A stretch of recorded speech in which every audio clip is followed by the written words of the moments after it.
Assalamualaikum warahmatullahi wabarakatuh. Alhamdulillah wa syukurillah. La hawla wa la quwata illa billah. Asyhadu an la ilaha illallah wa asyhadu anna Muhammadar Rasulullah. Allahumma sholli ala Muhammad wa ala ali Muhammad fil alamin innaka Hamidum Majid. Amma ba'du. Saudaraku rahimakumullah.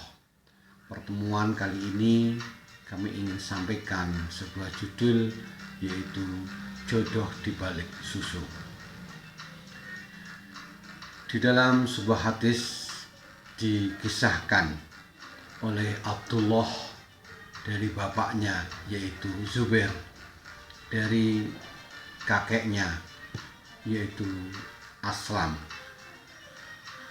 meriwayatkan bahwa pada setiap malam sahabat Umar bin Khattab hampir selalu mengadakan patroli di Madinah untuk melihat bagaimana keadaan rakyatnya saat itu. Umar bin Khattab sebagai seorang sahabat khalifah kedua setelah Abu Bakar As-Siddiq, dia menunaikan kepemimpinannya dengan sangat-sangat baik. Kemudian pada sebuah malam ketika Umar bin Khattab beserta pembantunya lagi mengadakan patroli, tahu-tahu terdengar di sebuah gubuk ada pembicaraan, diantaranya membicarakan tentang dicampurnya susu dengan air. Ketika seorang ibu mengatakan, "Nak, campur saja dengan air yang agak banyak, biar susunya lebih banyak."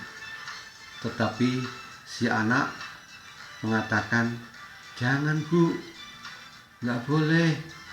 Kata Khalifah Umar bin Khattab, nggak boleh susunya dicampur dengan air sehingga susunya tidak murni."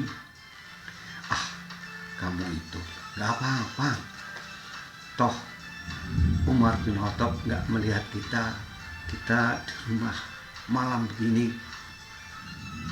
Kata si anak, "Benar Bu, Umar bin Khattab tidak melihatnya, tetapi sungguh Allah melihat kita. Ketika kita mencampur susu ini dengan air, maka Allah tidak menyukai perbuatan kita." Didengarnya ucapan itu oleh Khalifah. Kemudian Khalifah Umar bin Khattab beranjak ke rumah. Besok paginya Umar bin Khattab memanggil anaknya, yaitu Asim, untuk datang kepada rumah yang tadi malam diketahui adalah seorang janda dan beserta putrinya.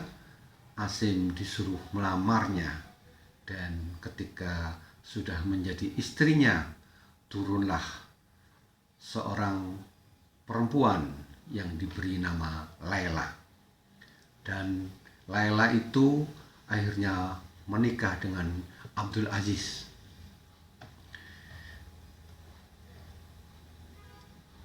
Pernikahan antara Laila dan Abdul Aziz itulah turun seorang anak yang bernama Umar, sehingga Umar dikenal dengan Umar bin Abdul Aziz bin Marwan bin Al-Hakim bin Abu Al-As bin Umayyah bin Abu Sam bin Manaf. Itu urutan dari bapak atau dari abinya. Sementara Umar bin Abdul Aziz dari urutan ibu adalah Umar bin Laila bin Asim bin Umar bin Khattab. Kita tahu bahwa Umar bin Abdul Aziz adalah seorang pemimpin yang taat kepada Allah, bahkan ketika dia diangkat menjadi seorang khalifah, walau dengan sangat terpaksa, dia meneteskan air matanya dan bersujud memohon ampun kepada Allah. Itu seorang Umar bin Abdul Aziz ketika menjadi seorang khalifah. Dia menangis dan mencucurkan air mata. Betapa beratnya sebagai seorang khalifah, betapa beratnya sebagai seorang pemimpin. Dia akan mengemban amanah di dunia dan di akhirat. Inilah pemimpin yang patut kita contoh, yaitu Umar bin Abdul Aziz, yang selama hidupnya kurun waktu ketika menjadi khalifah selama 2 tahun 5 bulan mengabdi kepada masyarakat, mengabdi kepada rakyatnya dengan penuh penderitaan, dengan penuh kesengsaraan, karena dia tidak mau mengambil sedikit pun harta yang ada. Sampai-sampai dikisahkan pada suatu ketika Umar bin Abdul Aziz kedatangan seorang gubernur dari luar kota yang ketika itu datang di rumah dinas.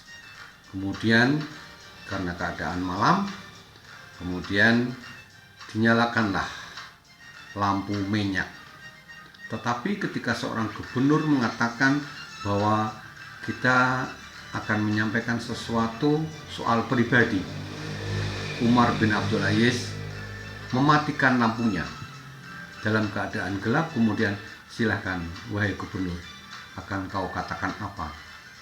Kata gubernur dengan terheran-heran, kenapa matinya? Kenapa lampunya dimatikan ya khalifah?